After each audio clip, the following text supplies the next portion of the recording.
নমস্কার বন্ধুরা, cook with শিখার রান্নাঘরে সকলকে স্বাগত। আজ রান্না করব ফুলকপি আলু মটর দিয়ে দারুণ টেস্টি একটা রেসিপি। এটা ভাত দিয়ে যেমন খেতে ভালো লাগবে, তেমনি আবার রুটি, লুচি, পরোটা, ফ্রাইড রাইস সব কিছুর সাথে দারুণ খেতে লাগবে।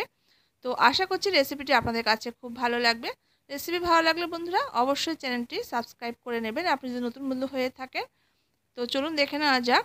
তো এখানে আমি একটা ফুলকপির ফুলগুলোকে একদম ছোটো ছোটো করে দেখুন এভাবে করে কেটে নিয়েছি। তো ফুলকপিগুলোকে কেটে আমি একটু উষ্ণ গরম জলে মিনিট 5-6 জন্য একটু ভিজিয়ে রাখবো। তো ফুলকপিতে অনেক সময় পোকা থাকে, তো গরম জলে ভিজিয়ে রাখলে পোকাগুলো কিন্তু বেরিয়ে যাবে। তো ফুলকপিটা ভেজানো থাকুক, আমি এই সময় একটা মশলা তৈরি করে নেব। তো আমি একটা মিক্সার জারের মধ্যে একটা পেঁয়াজ দিয়ে দিয়েছি কুচি করে। আর এর সাথে আমি 1 ইঞ্চি মতো আদাকে টুকরো করে দিয়ে দিয়েছি, আর 5-6 রসুন দিয়ে দিলাম, আর একটা টমেটো দিয়ে দিয়েছি। আর এখানে 2টো কাঁচা লঙ্কা দিয়ে এর একটা স্মুথ পেস্ট তৈরি করে নেব। তো পেস্টটা আমি তৈরি করে নিয়েছি। তো এরকম করে দেখুন একদম স্মুথ পেস্ট করে নিতে হবে। তো এরপর আমি রান্নাতে চলে যাব। তো গ্যাসের উপরে একটা কড়াইতে সর্ষের তেল দিয়ে তেলটাকে গরম করে নিলাম। এবার এই গরম তেলের মধ্যে সামান্য একটু হলুদ দিয়ে দিয়েছি। এবার ফুলকপি ফুলগুলোকে ছেড়ে দিয়ে বেশ একটু লাল লাল করে ফুলকপিগুলোকে একটু ভেজে নেব। তো শীতের সময় অনেক সময় ফুলকপিতে পোকামাকড় থাকে, তো একটু গরম জলে একটু যদি ভাপিয়ে নেওয়া হয় বা একটু গরম জলে এভাবে ডুবিয়ে রাখা হয়, তাহলে ভিতরে যদি কোনো পোকা থেকে থাকে তাহলে কিন্তু সেগুলো বেরিয়ে যাবে। তো ফুলকপি ফুলগুলোকে দিয়ে মিডিয়াম ফ্লেমে নাড়াচাড়া করে বেশ একটু লাল লাল করে একটু ভেজে নেব। তো দেখুন এইরকম লালচে রং ধরে হওয়া পর্যন্ত কিন্তু ভেজে নিতে হবে। তো ফুলকপিগুলো কিন্তু আমার ভাজা হয়ে গেছে। এবার আমি ফুলকপিগুলোকে নামিয়ে রাখছি। আর ফুলগুলো কিন্তু এরকম ছোটো ছোটো করে কিন্তু কেটে নিলে ভালো হবে। তো সমস্ত ফুলগুলো আমি নামিয়ে নিলাম।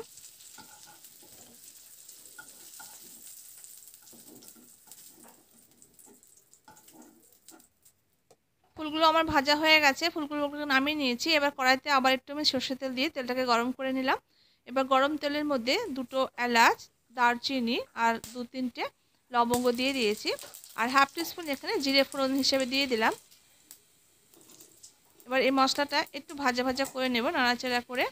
বেশ যখন দেখবেন যে মশলা থেকে সুন্দর একটা গন্ধ বেরিয়ে গেছে, সেই সময় আমি যে পেস্টটা তৈরি করে রেখেছিলাম সেই পেস্টটা আমি ঢেলে দিয়েছি। আর মিক্সি দেওয়ার সামান্য পরিমাণে একটু জল এখানে দিয়ে দিলাম। এবার এই মশলাটাকে একটু নাড়াচাড়া করে নেব মিনিট 2-3 জন্য।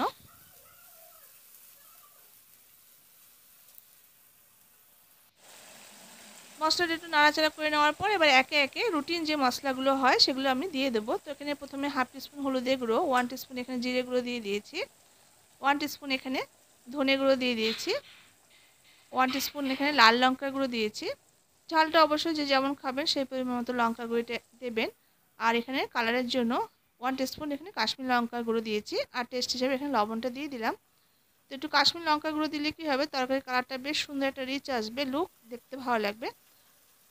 তো মশলাটাকে দিয়ে নাড়াচাড়া করে যতক্ষণ না পর্যন্ত মশলা থেকে তেল ছেড়ে আসছে, খুব ভালো করে মশলাটাকে কিন্তু কষিয়ে নিতে হবে। তো আমি একটু ঢাকা দিয়ে রাখবো, এতে দেখবেন মশলা থেকে তেল ছেড়ে আসতে শুরু করবে আর মশলাটা কিন্তু খুব ভালো করে কষানোটা হবে। তো মিনিট 3 পর ঢাকাটা আমি খুলে নিয়েছি, দেখুন মশলার তেলটা কিন্তু উপর দিকে ভেসে উঠেছে। এবার আরও কয়েক মিনিট সময় ধরে নাড়াচাড়া করে মশলাটাকে একটু কষিয়ে নেব।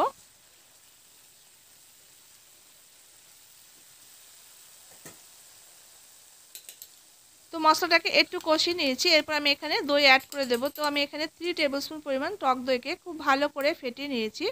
এবারে টক দইটা মশলার মধ্যে দিয়ে দিয়েছি।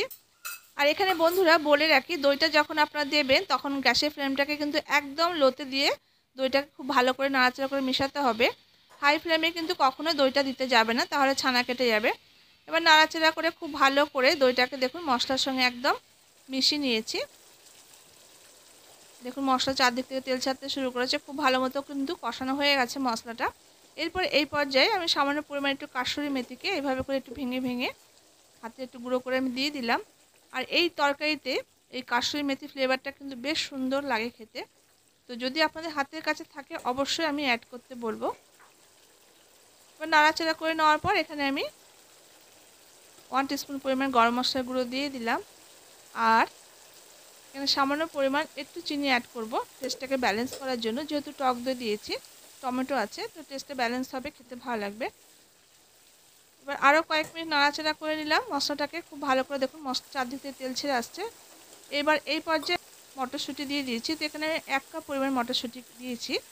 এবার মটরশুঁটিটা দিয়ে মশলার সঙ্গে খুব ভালো করে আবার একটু নাড়াচাড়া করে এটাকে কষিয়ে নেব।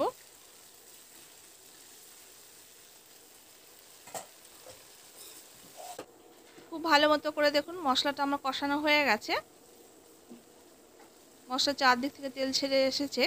এরপর এই পর্যায়ে আমি ভেজে রাখা ফুলকপিগুলো অ্যাড করে দিচ্ছি। এবার ফুলকপিটা দিয়ে মশলার সঙ্গে আরও কয়েক মিনিট সময় দিয়ে একটু নাড়াচাড়া করে একটু কষিয়ে নেব।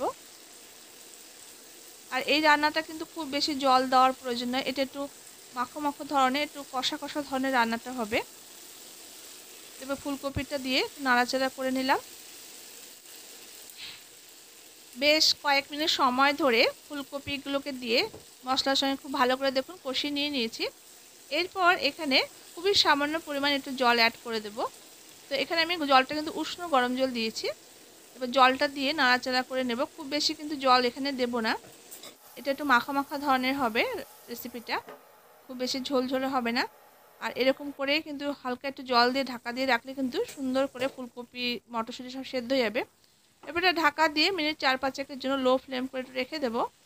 তো মিনিট 5 পর ঢাকাটা আমি খুলে নিয়েছি। এবার তুমি দেখে নেব। তো দেখুন রান্নাটা আমার কিন্তু প্রায় শেষ পর্যায়ে।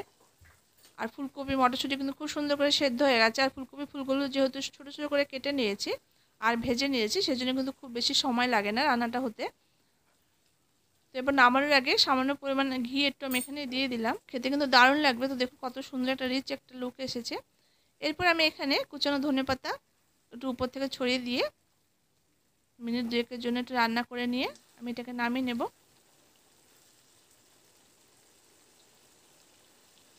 তো এরকম যে একটু ঝোল ঝোল মতো আছে ভিতরে, এরকম পর্যায়ে কিন্তু নামিয়ে নিতে হবে। কারণ শুকিয়ে ঠান্ডা হয়ে গেলে কিন্তু শুকিয়ে যাবে।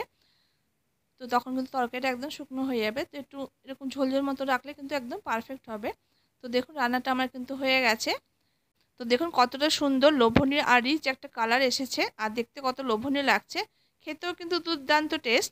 তো আশা করছি রেসিপিটা আপনাদের কাছে খুব ভালো লেগেছে। ভালো লাগলে অবশ্যই এইভাবে একবার ট্রাই করে দেখবেন। আর এটা কিন্তু ভাত, রুটি, লুচি, পরোটা, ফ্রাইড রাইস সব কিছুর সঙ্গে কিন্তু এটা আপনারা সার্ভ করতে পারবেন।